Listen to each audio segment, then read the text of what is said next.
a video on something I just want to have a quick faff around with.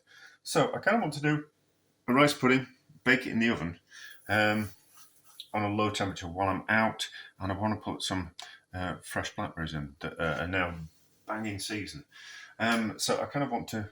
I have this envision in my head of like rice pudding, but with cooked blackberries in there, and the juice kind of seeping out into the rice pudding, but not entirely. So we get like pockets of blackberries type of thing. But we'll kind of see. We'll kind of see. So we've got 100 grams worth of rice. How are we going to do this? And we're just going to put a little bit of rice on the bottom. How much sugar? Not that bothered if it's not sweet enough. I can always correct the recipe later. And then maybe raspberries dotted around. Or maybe the raspberries should have gone, blackberries should have gone on the bottom. But I don't know. Maybe they'll just end up at the top. Maybe we should push them down. Yeah, if we push them down into the rice, then they might stay at the bottom. Really, probably should have covered them with the rice. Too late to start again. Or is it? No, it's not too late to start again.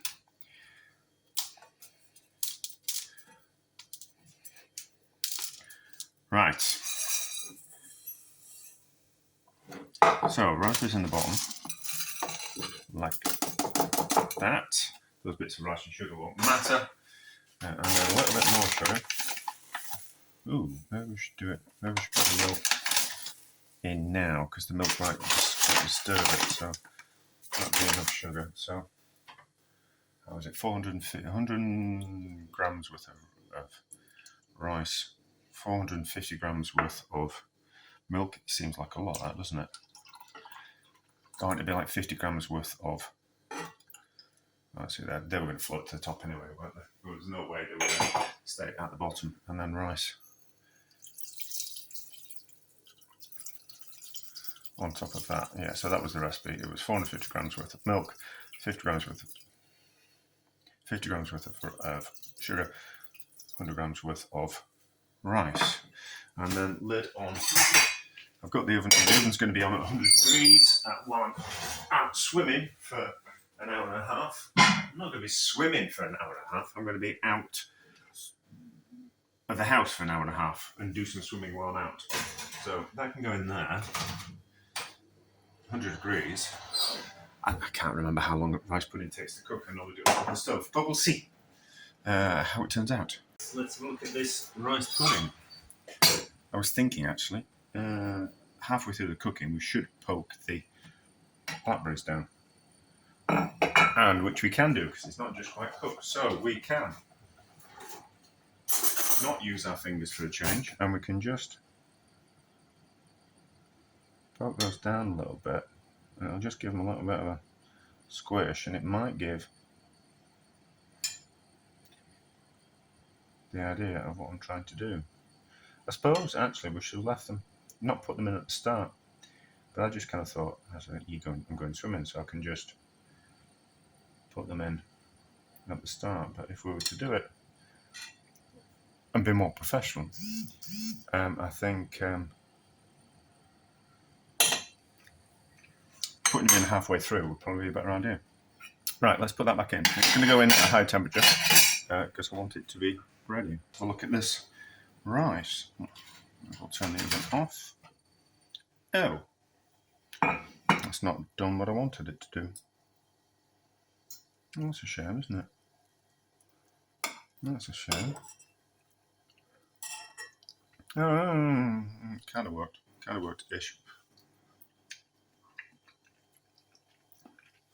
Let's pull a bit out. Let's dirty a spoon and pull that out and see what we think.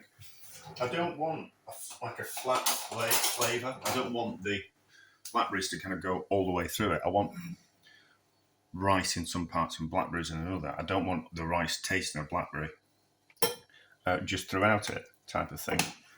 But So that's not what I wanted, but we'll give it a taste. We'll just let it cool down a bit first, and then we'll give it a taste and see what we think. But I didn't want it to be purple. It will have cooled down enough, and I've taken a picture.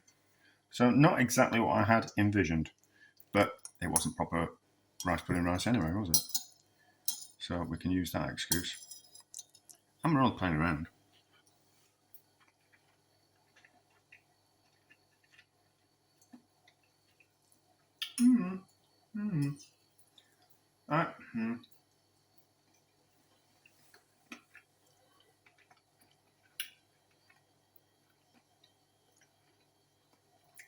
It's just got that flat, sweet flavour all the way through.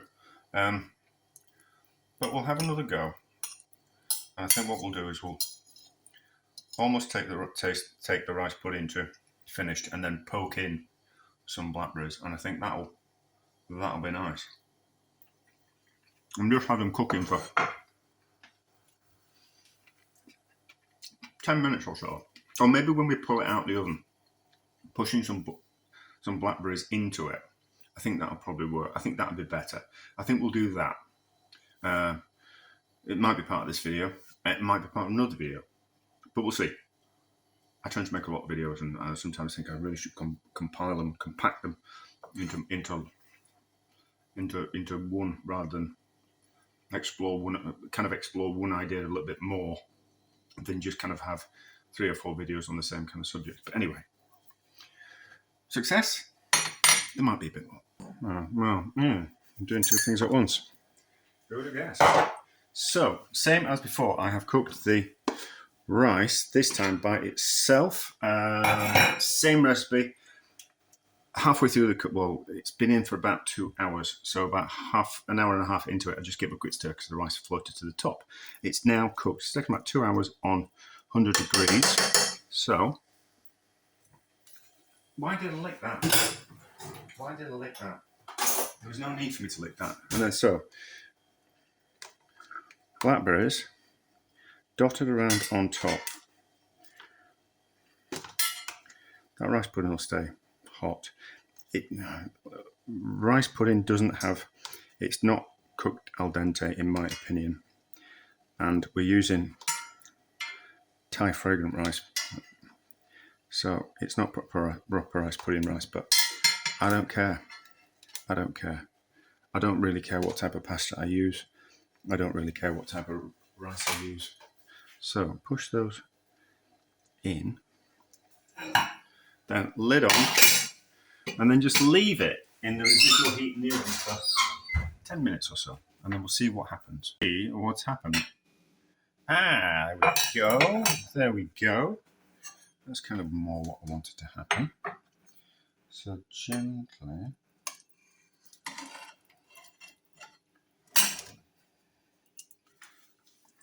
pull out, push onto the plate. That's more of what I wanted to happen. That's more like it. So, taste out of here, picture off there. It'll be nice.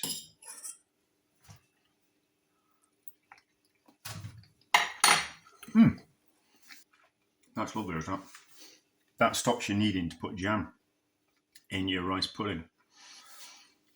And stops that, I talk about like a flat flavour. So if you think if you would just stir your jam into your rice pudding, you just get sweet jam flavour all the way through, rather than something interesting of a little bit of rice, a little bit of juice, and in one mouthful, next mouthful you've got a little bit of rice, whole blackberry, which kind of gives you a different kind of flavour, more intense, makes it more interesting to eat, and that's that. So I always like to put a blob of jam in, and then take a little bit of jam with a little bit of the rice, like that, rather than just mixing it all in. So you can mix it all in like that, and it goes purple, like I used to see people doing it at school, and it seems like quite a childlike thing. Let's not say childlike, but it's like a child type of thing. So you get all the flavour in there, but it's not interesting. It's just overly sweet, fruity rice, which is a bit boring. And when your palate matures, you like more complex flavours, sharp and sweet and bitter, and umami and all those type of things. So I probably will have seen that somewhere, and I've nicked the idea from somewhere because there's no new ideas under the sun. But I think I would do that in future. Certainly, if I was cooking for a few people and it was going to be rice pudding for dessert, I'd push some raspberries or blackberries in right at the very end. But anyway, success.